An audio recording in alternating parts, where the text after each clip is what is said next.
Now at 6, the scorching northwest heat wave continues, and now it may be to blame for a second death in Multnomah County.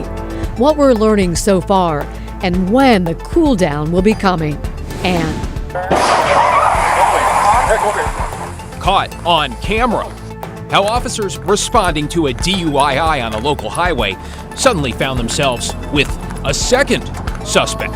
Plus, it's a third full right now. Where are all those people going to go? a month after opening, Portland's first mass camping site for the homeless is mostly empty. What's keeping people from moving in? and on the lookout for sour grapes. How the triple digits are impacting local winemakers and why the heat isn't their biggest concern. Good evening, everyone. David Molko here along with Laurel Porter. Let's get you right to breaking news out of Clark County, where a fire is now forcing people from their homes near La Center. Authorities telling us a house fire a few miles north of town along Jenny Creek Road has now spread into nearby vegetation. Let's give you a live look from our Wells Fargo sky camera. Pointed to the north, you can see what looks like a substantial plume of grayish smoke in the distance there. And the Clark County Sheriff says a level 3, that's a go now alert, has been given now to 17 different residents within a half-mile radius. That's 17 different households with a reverse 911 call.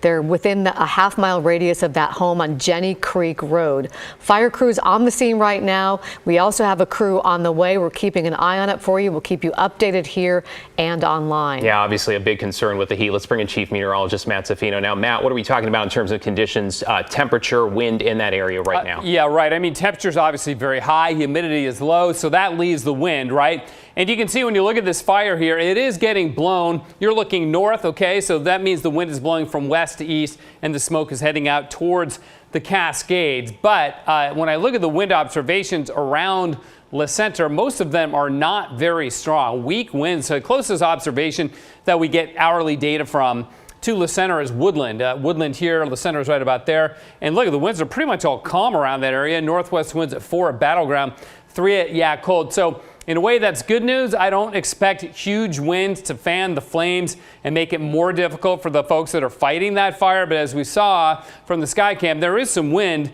moving that smoke. So we'll have to wait and see. But it's going to be a hot night. It's a hot day. And I don't expect conditions to change much over the next several hours. In Portland, we hit 103 today. It was also 103 at Scappoose. Kelso managed to stay at 99. This is our 4th day in a row of triple-digit heat in the metro area. Another record high temperature here. Hot spot in Oregon was the 110 over in the Dalles. Now let's talk air quality. It improved a bit today. I don't know if you noticed or not, but it was less smoky, and I think that's why we were a little bit warmer, or put it a different way, why yesterday we are a little bit cooler than we would have been had it been clearer. We were 103 yesterday and today. See the air quality monitors around the metro area, all in the good or at least moderate category, so that's pretty good. Central Oregon, though, it's rough. Oak Ridge, you see right here, that's very unhealthy. Sisters and Bend have improved a bit to the unhealthy category from very unhealthy. So still, that's where the smoke is getting blown. We are going to see an end to this heat wave. It's also going to push the smoke out. A little bit may bubble up our way tomorrow, but after that, it's really going to move out as we go into Thursday night and Friday. We should have a clear sky, or at least a smoke-free sky here in the Northern Valley. So another very warm night tonight. Still hot tomorrow morning. But tomorrow afternoon, tomorrow evening, that's when we get this push of cooler air moving on in. It'll become much cooler on Thursday night and beyond. The problem with that is we're going to get strong winds over and east of the Cascades, and that may be problematic for fire weather concerns. Guys? Well, bring on that cooler air. Thank you, Matt, because the heat continues to be downright dangerous. We have now learned of a second potentially heat-related death in Multnomah County. It happened yesterday when the temperature outside reached 102 degrees. A Portland hospital reported the death. Both county officials and local doctors want the public to stay safe and stay cool during this heat wave and not to let your guard down even as the temperatures begin to drop over the next few days. The reality is that anyone could potentially be at risk, and we're most concerned obviously for children and elderly, seniors in our community, and also anyone who has an underlying health condition that might make them more susceptible and more vulnerable to the heat. So far, the medical examiner is not releasing information such as the age or the housing status of the deceased until their cause of death has been determined. The ongoing extreme weather has now cut down your options when it comes to cooling off. That is because a toxic algae bloom in the Willamette River in Portland has now grown. The Oregon Health Authority telling people to stay out of the water all the way from Ross Island to Cathedral Park in St. John's. That's now the entire downtown stretch and beyond. The expanding algae spotted Tuesday by a county bridge operator. Yesterday, as soon as I got to the bridge and climbed the stairs, there was very visible neon green, and that is the best way I can describe it. It is very bright. Very bright and very disgusting. Health officials say they are not sure when the advisories will be lifted. An update now on 2 large wildfires in eastern Lane County. The bedrock fires now burn more than 26,000 acres, including an additional 400 acres overnight. It remains 20% contained. More than 1,000 firefighters are now working on that fire. And just to its north, the Lookout fire grew by about 500 acres overnight to just over 3,700 acres. 500 firefighters are working that fire. And so far, there's no containment.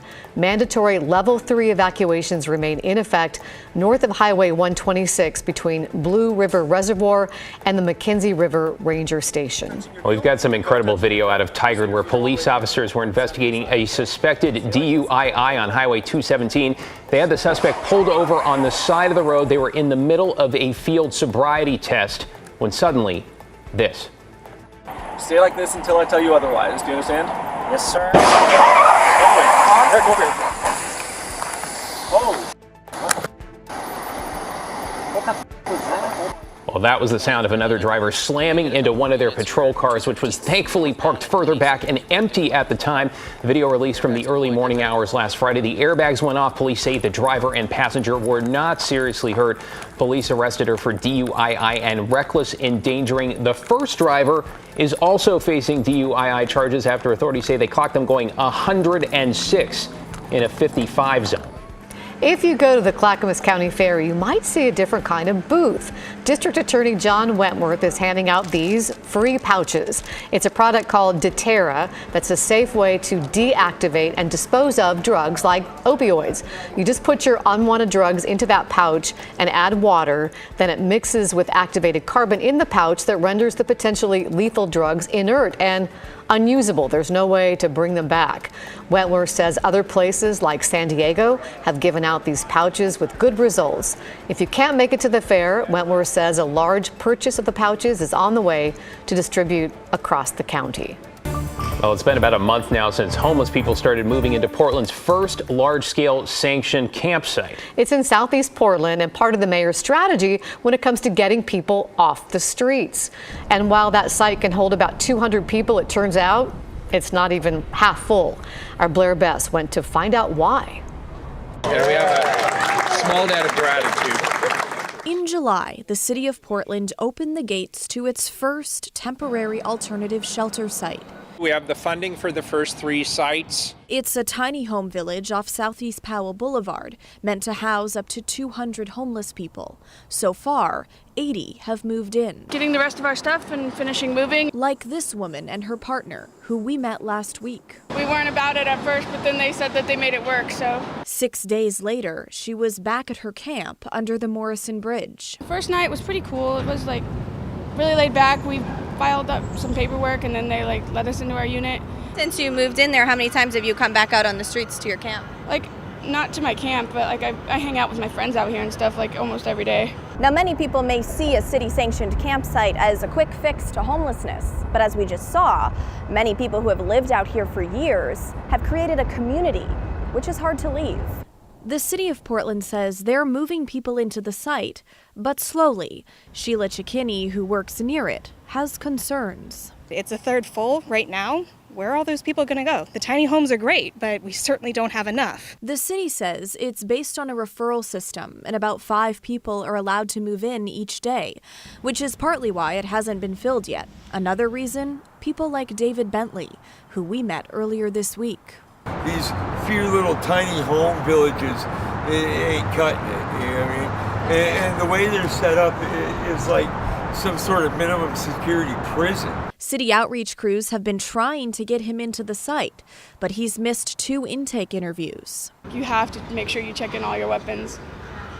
because of the no violence thing. Like, they're really, really strict on the whole no violence. And that's one reason stopping David from moving in.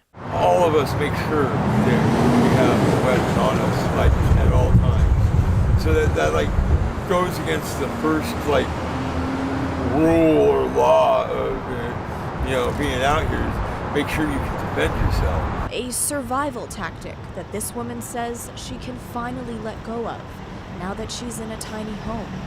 It feels a lot better than being on the streets. Like, I feel safer there. I'm so excited for, like, every opportunity that they've been giving me lately. It's just so exciting. Like, everyone keeps saying it's a trap, but I'm falling for it if it is a trap, but I love it there.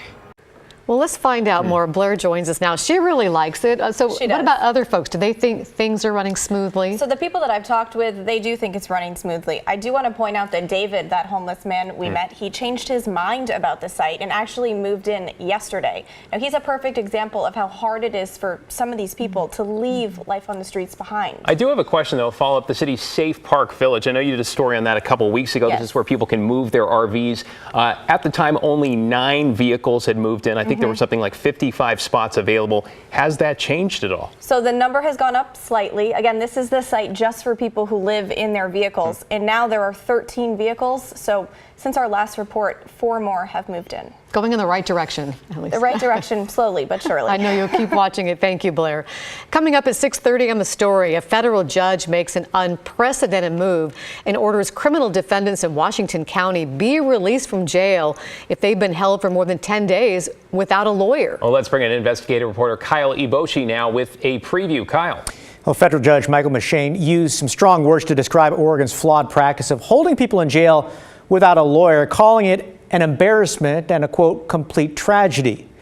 His ruling applies to 18 people currently held in the Washington County Jail and any future defendants who aren't given court-appointed counsel. These suspects charged with crimes like rape and burglary will be allowed to walk free, although charges will not be dismissed. While the ruling is focused on Washington County, it highlights a statewide problem. Oregon's public defender system, which provides lawyers for those who can't afford them, has been underfunded for decades. Simply put, there just aren't enough lawyers to do the job. Coming up in The Story, we'll dig into this conversation, including a conversation with the district attorney out in Washington County. That should be interesting. We'll look forward to it. Thank you, Kyle.